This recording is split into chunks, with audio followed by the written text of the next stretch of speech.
Mimpi tentang ular ini belum tentu menunjukkan bahwa orang itu sedang kena sihir.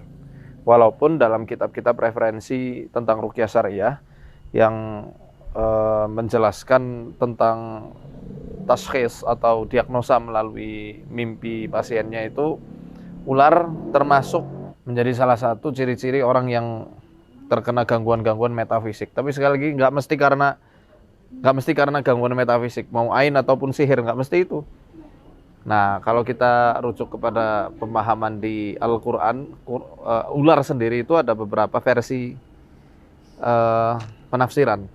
Apalagi kalau kita lihat di beberapa tafsirul ahlam, takwilul ahlam, mimpi tafsir-tafsir mimpi, itu kan banyak sekali maroji atau referensi-referensinya. Bisa jadi mimpi ular itu terjadi untuk orang yang akan mendapatkan rezeki dari Allah. Asalkan di dalam mimpi dia ketemu ularnya itu tidak dalam kondisi ketakutan. Dia merasa aman di situ, kemudian mimpi ular, ya. Atau bahkan ketemu jodoh, ya. Nah, kalau misal yang dari Al-Qur'an sendiri, ya, ketika kita bertemu dengan ular sedangkan kita tidak merasa terancam di situ, itu bisa jadi risalah tentang ketauhidan, atau akan ada tugas dari Allah perkara din, perkara agama, baik itu amar ma'ruf atau nahi mungkar.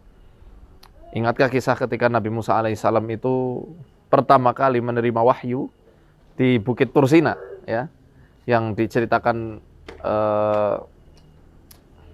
wa alqi asaq falamma ra'aha tahtazzu ka'annaha jannu wala mudbira walam yu'aqib ya Musa la takhaf innila yakhafu ladayyal mursalun. Ketika Allah berfirman, wa alqi asaq, lemparkan tongkatmu itu. Falamma ra'aha, tatkala Nabi Musa melihat tongkatnya itu, tahtazzu, dia merayap dengan sangat cepat seperti jan. Jan ini maksudnya adalah ular. Ular yang merayapnya itu cepat sekali. Dan saat itu Nabi Musa ngerasa agak gentar sedikit. Makanya Allah katakan, jangan kamu takut, karena orang-orang yang aku utus itu nggak pernah takut. Ya, intinya mimpi tentang ular itu justru kadang adalah isyarat dari Allah untuk kita bisa beramar ma'ruf nahi mungkar. Misal di lingkup keluarga kita ada yang kecanduan judi online, kecanduan game, atau mungkin ada yang pacaran, tiba-tiba dimimpiin itu ular. Sedangkan kondisi kita bukan dalam kondisi yang sangat terancam, tidak begitu ketakutan. Bisa jadi ular itu adalah isyarat dari Allah Subhanahu wa taala. Itu kakakmu, adekmu, saudaramu, nasihati supaya meninggalkan judi, meninggalkan riba, meninggalkan pacaran dan seterusnya. Bisa seperti itu. Atau mungkin dalam daerah kita banyak perdukunan, maka kita mensyiarkan tentang tauhid sebisa kita, dengan ruqyah syariah atau dengan dakwah semampunya tentang ketauhidan, sehingga Allah akan membebaskan kita dari orang-orang yang meninggalkan nahi mungkar, seperti itu, ya. Nah, kemudian kalau yang dari setan, mimpi-mimpi tentang ular itu memang identik dengan sihir. Para ulama yang khususnya dia itu memfokuskan diri pada ruqyah, dia ahli dalam bidang ruqyah, mereka menghubungkannya dengan ayat-ayat tentang sihir. Karena penyihir-penyihir Fir'aun yang duel melawan Nabi Musa itu juga menggunakan ular, menggunakan ilusi berupa ular untuk menakut-nakuti orang. Jadi kalau memang mimpi ular kemudian dalam kondisi terancam, sampai kayak orang mau rep-repan, ketindihan, dia khawatir, cemas, dan sangat terancam, sangat takut di dalam mimpinya, ya bisa jadi itu sihir ataupun yang lainnya. Sihir ataupun ain, atau mungkin jin yang mengganggu. Karena dalam hadis juga dikatakan, al-hayyatu muskhul jin kama musikhati al-qiradatu wal khanaziru min bani Israel. Ular ini adalah jelmaannya jin, sebagaimana babi dan kera itu yang diserupakan, ya, yang Bani Israel itu diserupakan menjadi wujud kedua hewan ini. Nah, jadi bisa aja jin, bisa ain, bisa juga ular. Nah, cara membedakannya itu ada beberapa tanda, ya. Tanda-tandanya nanti bisa dikomparasikan.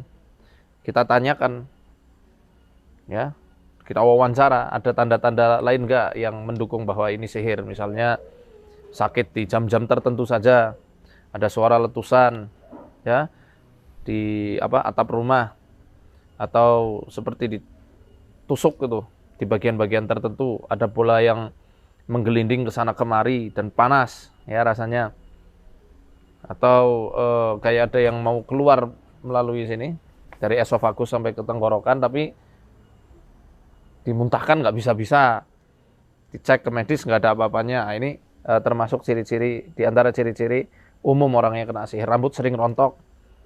Kalau umum, jin umum misalnya sering timbul lebam-lebam tuh, khususnya di area paha bagian dalam atau di bagian tubuh yang lain. Kalau ain itu panas, dingin di pundak, kemudian sakit kepala di sini khususnya di pangkal tengkorak, ya, pertemuan antara leher dengan tengkorak, ya, dan juga mata itu yang berat juga, kemudian kondisi emosi yang langsung tidak stabil seketika, ya, itu ain.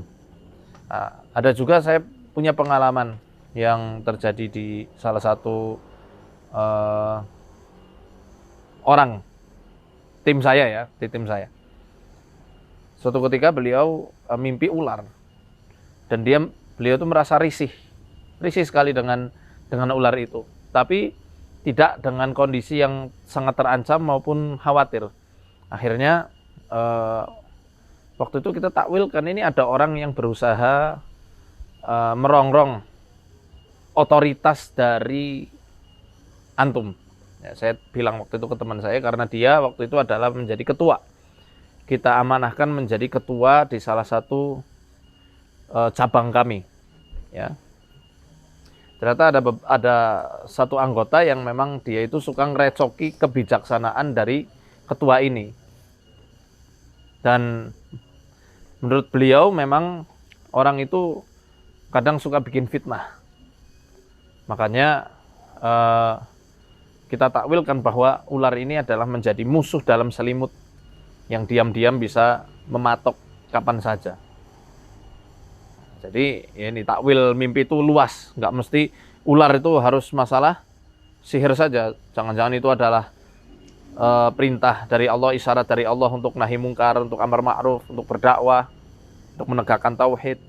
Bisa juga itu adalah sinyal dari Allah juga bahwa itu adalah ada sihir yang mau datang, atau bahkan peringatan bahwa ada musuh dalam selimut yang menggunakan berbagai cara untuk menggelincirkan Anda atau untuk mencelakai orang yang dia dengki. Ya, karena ular itu simbol dari kedengkian juga. Seperti yang ada dalam kitab Madarijus Salikin bahwa ular-ular itu adalah simbol dari orang yang memiliki kedengkian. Ya, maka akhlaknya seperti akhlak ular, diam nyaplok. Seakan-akan dia itu tenang tapi menyimpan racun atau bisa di dalam mulutnya yang sangat membahayakan. Hati-hati, ya. Harus konsultasi kepada orang yang memang benar-benar mengerti tentang hal yang seperti ini, ya, tentang takwil mimpi. Jangan diagnosa diri sendiri karena itu bisa berbahaya.